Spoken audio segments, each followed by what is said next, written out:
there's something I need to say out loud. Not everyone who walks the spiritual path is walking it with purity of intention, and not everyone who uses the language of light is moving from a place of light. This message isn't meant to instill fear, it's meant to offer discernment.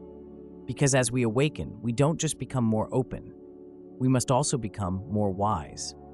In every community, even spiritual ones, there are people who see your openness, your sensitivity, your longing for truth, and mistake it as an opportunity to feed their own egos. They might speak beautifully. They might use all the right words: alignment, frequency, ascension, divine guidance.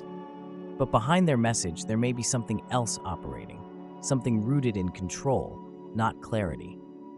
This is what we call spiritual narcissism, and it's more common than we like to admit.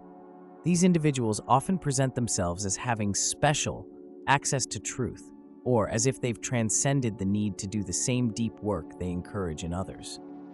They may position themselves above questioning, claiming they are the channel, the mirror, or the vessel for some divine intelligence that conveniently always supports their authority.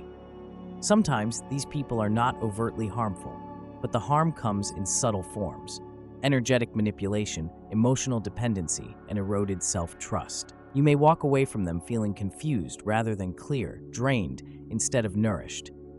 And yet, because they speak with such conviction, you begin to question yourself instead of them. That's when you know you're no longer being guided, you're being entangled. So how do we begin to recognize the difference? Here are a few key signs to look out for. 1. If someone presents their guidance as absolute truth and doesn't leave space for your own inner wisdom, be cautious. 2. If they make you feel guilty, ungrateful, or unawakened when you question their advice, this is not spiritual leadership, it's control. 3. If they continuously position themselves as above you or imply that your healing is only possible through them, that's a red flag. 4. And if they seem more invested in being admired than in being of service, it's time to reevaluate the relationship. Real spiritual guides do not inflate themselves. They don't build temples out of your trust or demand loyalty disguised as devotion. They empower you to return to yourself, again and again, with greater clarity, not confusion. A true teacher never makes you dependent on them. They create space for you to become more sovereign.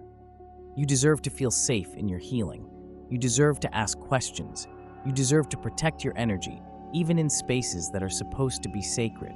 Because not everyone who speaks of light is walking with it. Some are using it to cast a shadow, one that keeps others small while they stand in the spotlight.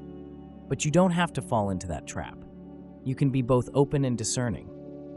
You can keep your heart soft while keeping your boundaries strong. So the next time someone speaks in the language of spirit, listen, not just to their words, but to your body. Notice how you feel in their presence.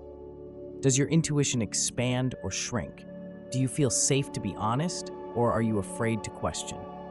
Your energy will always tell you the truth, if you're willing to hear it. Because in the end, spirituality is not about hierarchy, it's about liberation. And your liberation matters more than anyone else's image of themselves as a healer. So walk your path with both love and discernment. And remember, the real ones never make you feel small to make themselves feel big. Your intuition is sacred, your clarity is your protection, and your spiritual power was never meant to be handed to anyone else. It was meant to be reclaimed. If this message spoke to something deep in you, if it brought clarity, or even just a moment of recognition, I invite you to stay connected. Give this video a like if it resonated, and if you want more content like this, grounded in truth, intuition, and spiritual discernment, make sure to subscribe and turn on the bell icon so you never miss what your soul might need to hear next.